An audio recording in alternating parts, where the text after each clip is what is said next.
es uno de los 6 ejemplares, ¿no? Facsímiles primeros que se hicieron. Sí. Tenemos la página de las firmas y tenemos muchos cuadros, tenemos una pequeñísima exposición de Sorolla, porque nosotros hicimos 4 cuadros de Sorolla del Congreso.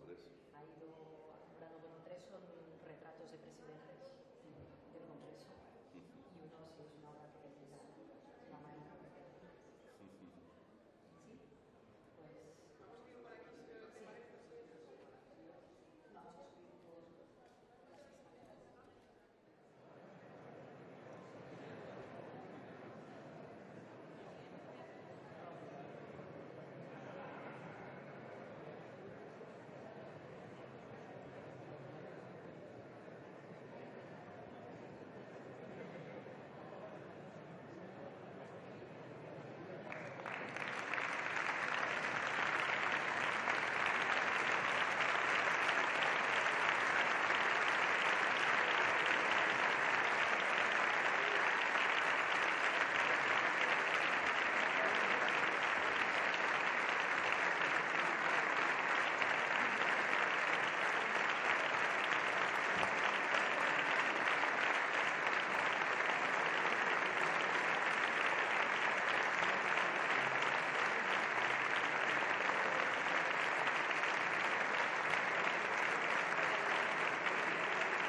Señor Presidente de la República de Colombia, señor Presidente del Senado, señorías, señoras y señores, las Cortes Generales, como representantes del conjunto de ciudadanos y ciudadanas que integran el pueblo español, quieren en este acto solemne darle, señor Presidente, la bienvenida a nuestro país y expresar al mismo tiempo la importancia que Colombia tiene para España en todos los órdenes. Nos unen siglos de historia común, de relaciones intensas y enriquecimientos mutuos. José Celestino Mutis tal vez exprese de modo ejemplar esa prolífica reciprocidad entre nuestros países. El gran científico gaditano nos descubrió la extraordinaria riqueza y exuberancia de la naturaleza colombiana a través de magníficas ilustraciones, tan vivas y tan modernas. Y a la vez llevó las nuevas ideas ilustradas y promovió mejoras en la educación y la ciencia en la sociedad de la época, que tuvieron una influencia decisiva en el proceso de independencia. Colombia, señor presidente, es sentida por los españoles como un país hermano. Las distintas manifestaciones del arte y la cultura colombianas siempre han tenido una importante presencia en nuestro país y han ampliado y enriquecido nuestra manera de ver el mundo con ese realismo mágico que percute nuestra capacidad de asombro y multiplica la vida, como le ocurrió al coronel Aurelio Buendía, aquella tarde remota en que su padre lo llevó a conocer el hielo. Nos une nuestra lengua, una lengua que en Colombia brilla con especial sonoridad y esmero. Se dice que en tierras colombianas se escucha el mejor español y tal vez ese amor por la elegancia y la tersura de estilo en el uso de la lengua tenga algo que ver con el hecho, ciertamente singular en la historia política comparada, de la preponderancia que han tenido los gramáticos y lexicógrafos en el ejercicio de la presidencia de Colombia durante la segunda mitad del siglo XIX y la primera del XX. Caro, Marroquín, Abadía Méndez, entre otros, fueron eruditos notables con los que el buen uso de la lengua pasó a ser una seña de identidad de la propia cultura. Tan es así que se cuenta que una ocasión el presidente y el secretario de la Real Academia, de viaje por las tierras altas de Boyacá, se dirigieron a un puesto atendido por una señora que al cabo de un rato de escucharles, les preguntó: «Perdonadme, señores, pero ¿de qué parte son ustedes?». Y al responder: «Ellos somos españoles», les contestó muy gentil: «Gracias, lo sospechaba por el dialecto». Presidente, la influencia que pudo tener en el pasado la frecuencia de eruditos y lexicógrafos en la Presidencia de la República es cuestión sugerente, pero que compete ciertamente a los historiadores. Siendo Colombia un país que siempre ha mantenido la pulsión democrática, de lo que se trata hoy es de dar forma a la nueva gramática de la democracia en la Colombia del siglo XXI. Una gramática que sintonice y dé respuesta a las demandas de la sociedad: consolidar la paz, profundizar la democracia, garantizar la equidad y proteger el medio ambiente. Una gramática con la que, empleando una fórmula feliz, la dignidad se haga costumbre. Se trata de retos que precisan de un gran impulso reformista y cuyas realizaciones seguimos con especial interés. Las reformas estructurales en materia tributaria, laboral, salud, educación y pensiones persiguen objetivos que comparte nuestro país: alcanzar mayores niveles de justicia social, reforzar las instituciones, proteger a los más vulnerables y dar una oportunidad histórica a la paz en Colombia. En definitiva, robustecer la democracia. La historia de Colombia no ha sido fácil. La de ningún país lo es, seguramente. La voluntad de los colombianos de avanzar unidos, de preservar la democracia y progresar, se ha visto durante demasiados años trabada por la violencia. Pero esa voluntad de construir un país mejor se ha mantenido firme, fiel a los valores democráticos. Una voluntad que, a pesar de todas las dificultades, con esfuerzo paciente e inteligente, ha prevalecido. El Acuerdo de Paz de 2016 constituye un éxito colectivo de la sociedad colombiana, un punto de inflexión en la vida política del país, a partir del cual el futuro de los ciudadanos y ciudadanas del país, de Colombia, será un futuro lleno de posibilidades y oportunidades, sin las rémoras y obstáculos de un pasado de violencia que ha sido definitivamente dejado atrás. En esa tarea de alcanzar la paz total en Colombia cuenta, señor presidente, con el apoyo firme de España. El compromiso de nuestro país ha sido constante e inequívoco y vamos a continuar prestando toda la colaboración necesaria para la implementación del Acuerdo de 2016 y el buen desarrollo de las negociaciones en marcha.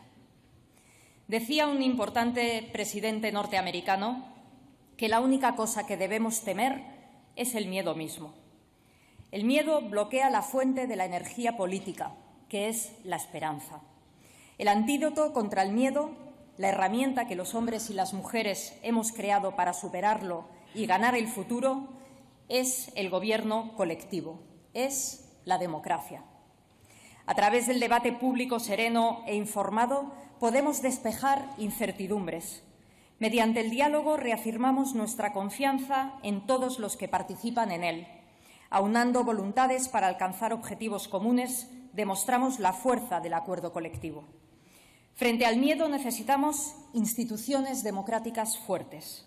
Para la esperanza, valores compartidos, consensos y voluntad permanente de mejorar la vida de las personas en libertad, igualdad y dignidad. Termino. España y Colombia tenemos valores comunes. Europa e Iberoamérica también. En un mundo en transformación, bajo crecientes amenazas, fortalecer nuestras alianzas es crucial. Señor presidente, en nombre de las Cortes Generales, del Senado y del Congreso de los Diputados, le reiteramos nuestra más fraternal bienvenida y nuestro deseo de que su empeño en alcanzar la paz total sea un logro efectivo en beneficio de todos los colombianos y de todas las colombianas. Muchísimas gracias y tiene usted la palabra.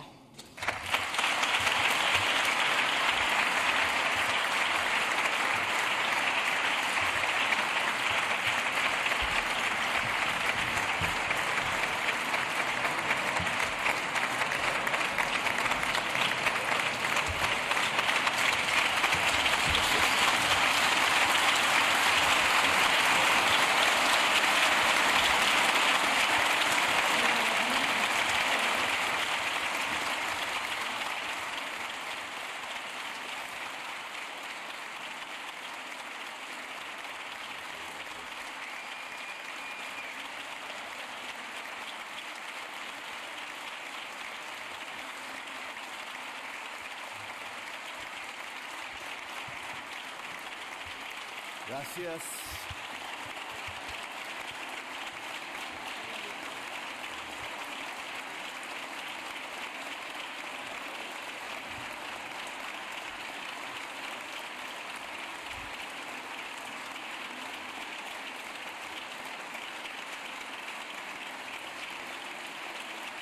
Gracias.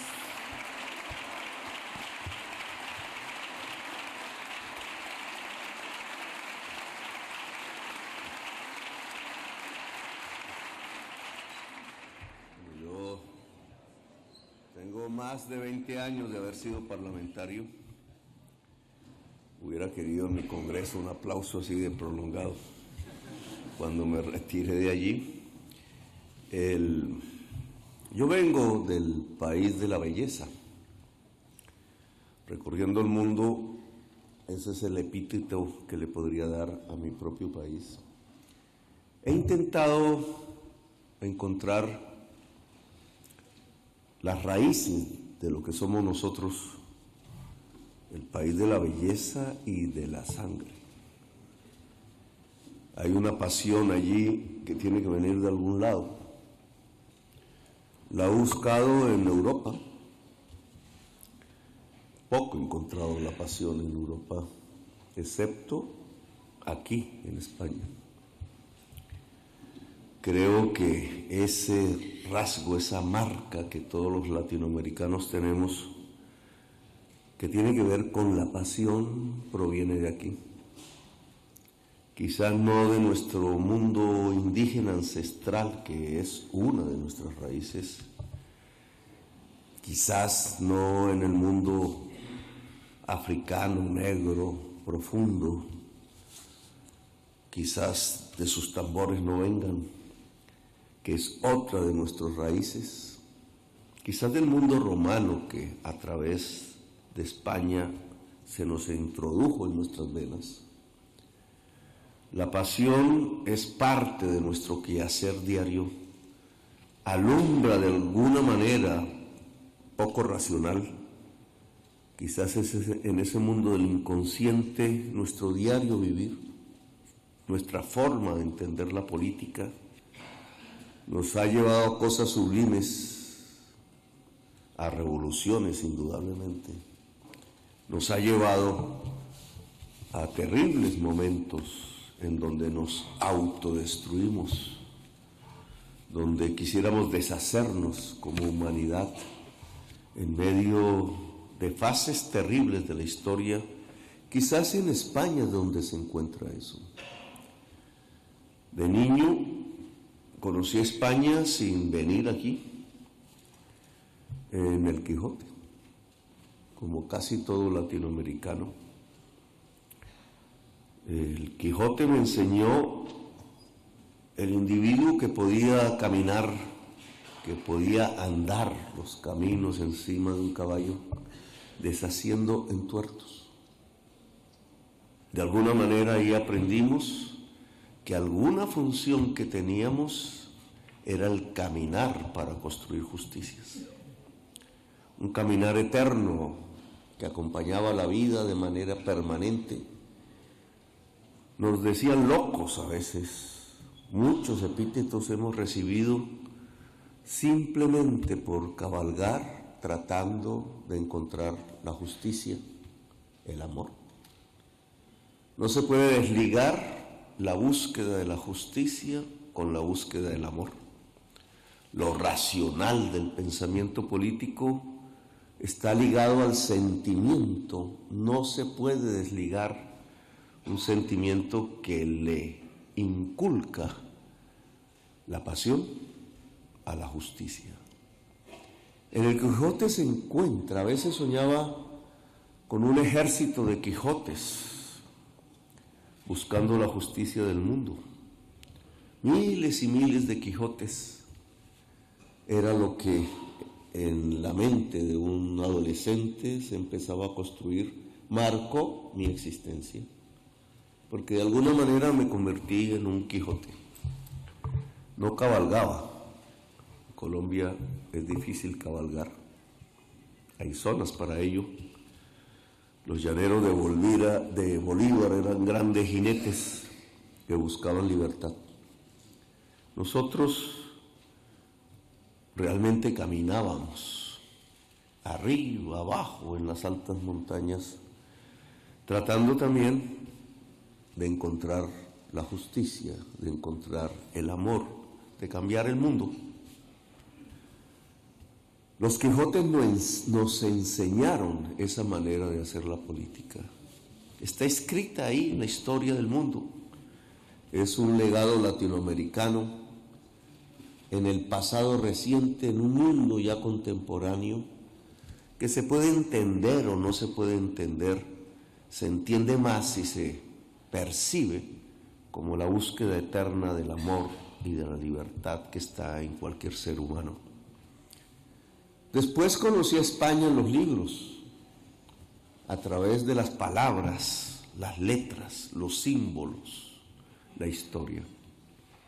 Tampoco había venido aquí, tuve ganas de conocer los rincones que me mostraban los libros, que me hablaban de un español que quería construir un mundo nuevo, que quería detener fascismos, que quería soñar, que nos hacía soñar a nosotros, los latinoamericanos.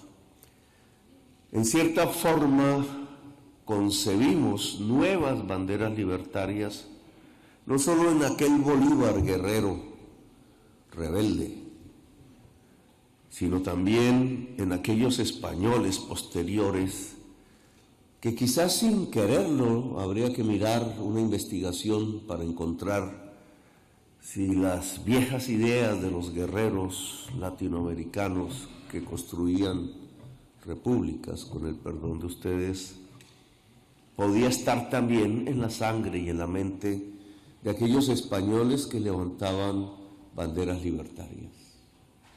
Yo estuve al lado de esos españoles, de esas españolas. Algunos de sus hijos y de sus hijas nos acompañaron en nuestra primera juventud, incluso caminando las montañas, como si allá en el país de la belleza, la bandera perdida, la bandera derrotada, la bandera que corría al exilio, podía encontrarse de nuevo con dignidad alzada en nuestras altas montañas, en nuestros mundos del cóndor, en nuestros vientos que también sonaban a libertad. Así conocí a España sin venir aquí. Forjó en parte el comienzo de mi lucha y la de muchos jóvenes latinoamericanos, de aquella generación, de aquella época. No creo que se haya perdido por completo. Ha quedado escrita en la historia de aquí y de allá. Aún un joven latinoamericano está casi en todas las banderas de quienes protestan en cualquier rincón del mundo, de quienes quieren justicia en cualquier rincón del mundo. Ese mundo nuestro está vivo, tan vivo que soy el único presidente que ha llegado a ser de esa generación. Obviamente desato la discusión, obviamente en mí se centra el ataque de quienes no quieren los cambios, de quienes creen que el mundo está bien así. Y en mí también se concentran las esperanzas y me da temor no poderlas cumplir. Como ser humano, cuando veo en las calles las grandes manifestaciones, cuando encuentro a mi gente en las esquinas, aquí nomás en Madrid, por montones, mujeres llorando, mujeres esperanzadas en que yo pueda cambiar el rumbo de mi país, temores de no poderlo hacer. Creo que eso llega a cualquier dirigente político, el temor de no cumplir con lo que la historia demanda de él. Aquí estoy entonces, venido del país de la belleza y de su historia, de sus sangres. No hablar simplemente del futuro, no hablar simplemente del pasado. Quizás uno y otro están ligados ahora en este tipo de espacios al cual he pertenecido durante 2 décadas y más allá como parlamentario, que conozco más o menos su manera de ser, sus discursos, sus lógicas, sus ritos. Se parece un congreso a los congresos del mundo, no hay muchas diferencias. Representar una nación en toda su diversidad, saber que no hay un pensamiento único, que el pensamiento corre a través de los conflictos, de las maneras de entender diferentes, que quizás una de las mayores riquezas de la humanidad que se ha tratado de extinguir una y otra vez es la riqueza de la diversidad misma, de la diferencia, que tanto nos aporta una manera de entender diferente, una historia diferente, una especie de filón de la vida que se diferencia unos y otros. Esa es la riqueza de la humanidad. Filones de vida que se van encontrando, que se rechazan a veces y que se encuentran a veces. La vida es un virus. Ojalá en el futuro los seres humanos seamos portadores de ese virus entre los planetas, para expandirlo. Quizás esa es nuestra misión, pero hoy tenemos una: salvar la humanidad. Hoy estamos en un momento diferente.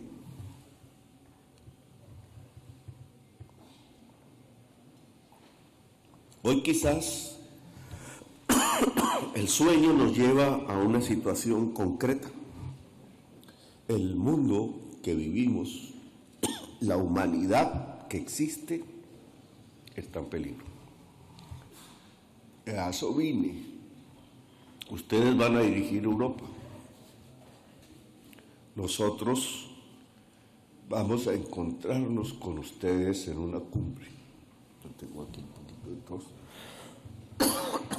Venido el aire del avión, se me agota la garganta. Ustedes van a dirigir a Europa y nosotros nos vamos a encontrar con ustedes en la CELAC, Unión Europea. ¿Qué vamos a decir allí? ¿Hacia dónde llevamos esas reuniones? Para mantener las cosas como están, para sentar unas bases diferentes. Yo creo que el mundo reclama, por lo menos de nuestro lado, unas bases diferentes. Estamos en los tiempos de la crisis climática. Como dice la ciencia, y todo progresismo tiene que basarse en la ciencia. No dejar la pasión, pero basarse en la ciencia. Es el faro que nos puede alumbrar, no hay otro. La ciencia es lo que nos puede conducir a un mejor camino. La política que se basa en la ciencia es la que se llama progresista. Puede equivocarse o no, pero mientras nos aferremos a esos faros, mientras hagamos casos de sus llamados, podremos concretar un mejor futuro para la humanidad. La ciencia dice que estamos a punto, que estamos en el comienzo de los tiempos de la extinción. Ningún ser humano diferente a nosotros en el pasado ha vivido algo que se pueda llamar los tiempos de la extinción. No es el Apocalipsis que algún poeta escribió, el libro que yo leía en mi cárcel, me encantaba. Por eso ahora me dicen apocalíptico, pero me parece un libro pasional en la Biblia, el último. Ese libro se escribió sin saber realmente nuestra realidad de hoy, pero se parecen. Nuestra realidad de hoy es apocalíptica. No lo dice no el hombre de la Biblia, no lo dice la ciencia. La ciencia nos está diciendo que comenzamos los tiempos de la extinción. Un momento de crisis profunda, de cambio de paradigmas, de cambio de ideas, en las que nos hemos aferrado sin conocer la realidad, de cambio de culturas, de cambio de maneras de ser cotidianas, de cambios de producción y de futuro, de cambios de modos de producir, decía el economista del siglo XIX, al cual se le ha censurado en casi todas las facultades de economía, la economía política clásica, que nos trataba de mostrar cuáles eran las leyes científicas del proceso económico en la historia. Pues hoy estamos a puertas de extinguirnos o cambiar. En mi campaña política en Colombia puse la palabra cambio como el eje central de la imagen, pero no pensando simplemente cómo coincidir con una manera de pensar mayoritaria que hacen los publicistas en toda campaña, sino tratando de mostrar una realidad. O cambiamos o nos extinguimos. Ya no hay tiempo para más. Ya no es propiamente un debate político como antaño, si conservar las cosas o cambiarlas, sino que tiene que ver simplemente con una orden que la ciencia nos da, porque ha encontrado los elementos que efectivamente nos están llevando en el corto plazo a la extinción. La crisis climática es eso. Podemos creer o no creer como si se tratara de una religión, pero no es religión, es ciencia. Podemos mirar hacia otro lado o hacer como el avestruz, y lo único que lograremos es que esos días estarán más cerca sin que hayamos hecho nada para evitarlo. La política del avestruz no nos lleva sino a acelerar los tiempos de la extinción. Y entonces, ¿qué hacer? ¿Por qué caminos tomar? ¿Cómo construir políticas públicas, no solamente locales, no solamente nacionales, sino universales? ¿Cómo coordinarnos de tal manera para que podamos ser efectivos? ¿Cómo nos coordinamos con la humanidad de África o de Asia o de Norteamérica o de la diversidad europea o de Latinoamérica? Nos toca. El mundo de un encuentro ahora es indispensable. Ya no podemos ser guetos ni mentales, ni culturales, ni étnicos. Es la diversidad humana lo que hay que mover para encontrar los puntos y las políticas públicas que permitan que la humanidad siga existiendo y que la vida siga existiendo en este planeta. Ojalá en algún tiempo la humanidad irradie esa vida como un virus, el virus de la vida en el universo. Pero hoy nos tocó es a nosotros tomar las decisiones para que la vida pueda existir en este planeta. Y eso demanda unas políticas, una actitud en los líderes y las lideresas. Es a nosotros en donde recae la mayor responsabilidad. Tenemos que conducir pueblos hacia unos mundos no conocidos, hacia una realidad que no se palpa, hacia un cambio y una transformación de la humanidad. Ese cambio le pueden poner los nombres que quieran, los apellidos, pero es cambio. No hay otra posibilidad. Y me parece que el encuentro entre ustedes y nosotros, que en estos meses se va a presentar, ustedes por dirigir ahora a Europa, nosotros porque somos la Latinoamérica, ese encuentro allá en esas cumbres tiene que irradiar no solamente este mensaje, sino políticas concretas para encontrarnos. Los científicos y los ingenieros, la tecnología nos muestra los caminos. No, que no son las energías sucias y fósiles, no, que son las energías limpias, que no es abrir el hueco para sacar el petróleo y el gas, que es aprovechar el viento, el sol, el agua, como decían nuestros indígenas. Un nuevo encuentro con el pasado, ellos lo decían. Y si es el viento, el sol y el agua y lo que podamos encontrar a través de ellos, vía la ciencia y la tecnología, ese será un simple cambio tecnológico, tan fácil de hacer como cambiar una máquina por otra, un celular por otro, un televisor por otro, a lo que estamos acostumbrados como sociedades del consumo, o traerá un cambio en las relaciones sociales de producción que implica un cambio en las relaciones entre los seres humanos. ¿Cómo irá la democracia allí? La democracia herida, la democracia atacada, un proyecto democrático que no puede estar estático en unas instituciones clásicas a través del pensamiento liberal, sino que tiene que fluir, tiene que ser más profunda, tiene que ser más viva, un fluir democrático que al profundizarse hace que cualquier ser humano tenga que ser libre y expresarse en libertad. Esa democracia en movimiento, yo le llamo democracia multicolor, tiene que tener un brillo diferente en esta época para que pueda encabezar la lucha política de la humanidad por un mundo que no nos extinga, que no acabe con la vida. No es un cambio tecnológico solamente, es un cambio profundamente político. El tiempo de los cambios ha llegado.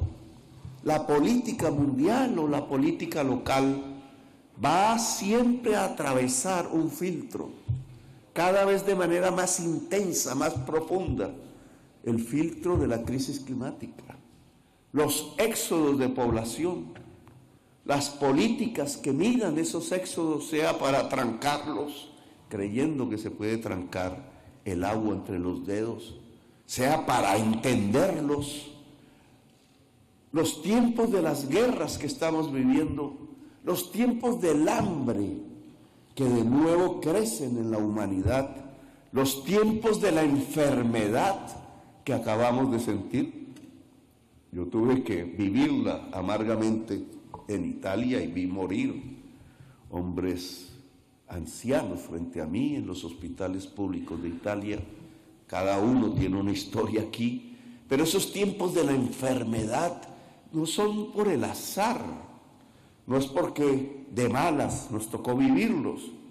Enfermedad, hambre, guerra, crisis económica están ligados, tienen que ver con lo mismo. Son los tiempos de la crisis climática y tienen que ver con el comienzo de los tiempos de la extinción.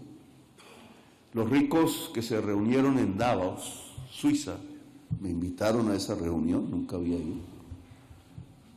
Pueblo pequeño, casi una aldea que recibe a un club de adinerados del mundo que les gusta mirarse allí en esos salones, encontrarse con una especie de gueto, con una clase, y entenderse así. Tenían un punto central de discusión que ya no era el privilegio, era lo que ellos llamaron la policrisis, y definieron la policrisis como hambre, como enfermedad, como estancamiento económico, como crisis climática. Los más ricos y nosotros estamos de acuerdo.